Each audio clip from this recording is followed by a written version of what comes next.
SAS demonstration, missing value codes. The data set we are going to be using for the unit on formatting and recoding variables is called OWN.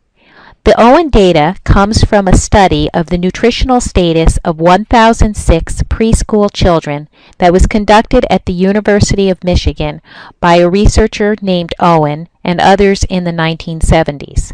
Information was collected about the family and children. The data are in a raw file called owen.dat, and the variables are separated by spaces. So here we are creating a temporary data set called OWN, and we're bringing in the data owen.dat. Some of the variables that are being read in, family num, which is the ID variable, child num, which is the position that the child has in the family. We read in age, which is in months, gender, race, W rank, which is socioeconomic status, income C, which is an income per capita, and then we are reading in several different nutritional variables. Now the interesting thing about this data set is that missing value codes such as 99 and 999 were used when a variable such as age for that subject was missing. So let's run the data set and just do proc means on all the variables in the data set. Notice that we have 1,006 observations, and then if we go over to the column under maximum, we see that some of these maximums are 999. And so that's going to be kind of kooky if we're looking at variables such as height, weight, mother's age. Obviously there's something going on here, and these are not going to be appropriate statistics. So these means are being affected by these missing value codes of 999 and 99. So we're going to need to do something to fix that so that the descriptive statistics are appropriate for this data set. So we are going to use if-then statements to convert these missing values to missing. So basically, what we're saying here, we're using an if-then statement. If vitamin A equals 99, then we're going to set it to missing. If head circumference equals 99, then we're going to set head circumference equal to missing. So basically what we're doing here is we're taking all of these variables and setting them equal to missing if they have a missing value code such as 99 or 999. Now, if you were working with your own data, you normally have some kind of code sheet. And on the code sheet, it will let you know whether missings were left as blanks or periods, or whether missings were some kind of code like 99999. And so based on your code sheet, you'll know whether you need to replace these missing values with periods using if-then statements. So now let's take a look at what our means look like now that we have replaced all of the 99s and 999s with SAS missing value codes. So notice here in our new output for proc means, not all of the variables actually have full observations, 1,006 observations for each variable. The N in the proc means procedure tells you the number of non-missing observations. So for child num or fam num, the ID or age or gender, every subject in the data set had something recorded.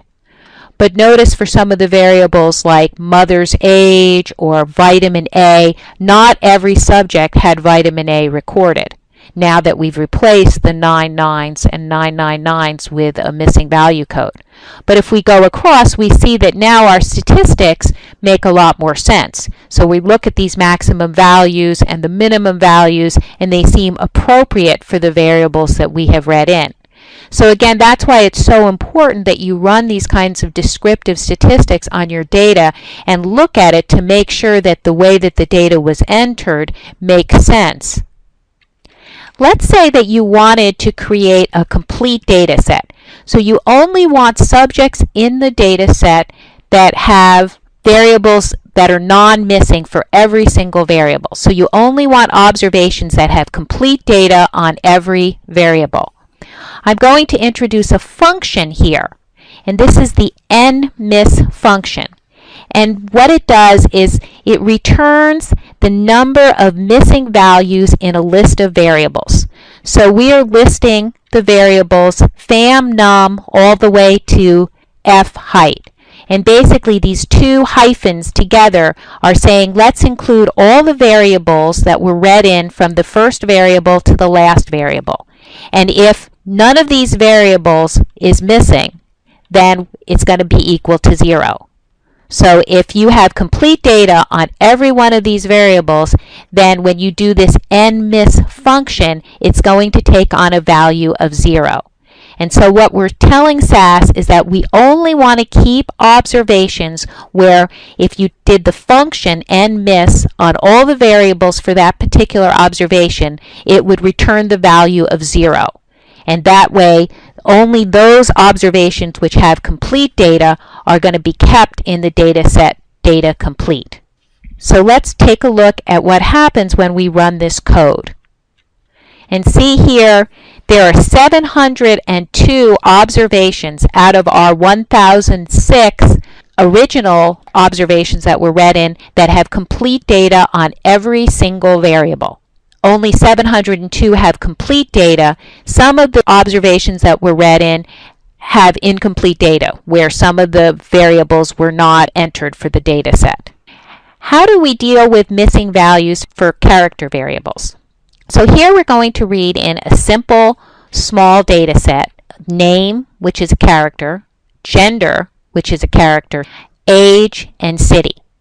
And notice that here in this case, for a couple of the observations we've read in that the observations are missing on some of these variables. So for Cindy, the second observation, city was entered UNK for unknown. For Alice, gender was entered as NA for not answered. So let's take a look at this data and what happens if we do a proc print as well as a frequency of gender. So notice here that when we print out our data set, the missing values are still in the data set. So we see here that it looks as if for Cindy, her city is UNK. For Bob, his city is UNK. So it's left in the data set, the actual word that was entered. Again, for Alice, gender was entered as NA. If we scroll down and look at the frequency of gender, we see that there's one female in our data set, two males in our data set, and then there's a variable NA in our data set as a coding for gender. So again, we're going to want to take care of these missing values that are character strings. So we're going to set up our missing value codes with if-then statements. So here we're saying that if sex equals NA, and notice I put it in double quotes, then we're going to set sex equal to missing. So with a character string, the way we set sex equal to missing is just having the double quotes right next to each other. We could do the same thing with single quotes. So here we're saying that if city equals UNK or unknown, then city equals just two single quotes. So we're setting city equal to missing.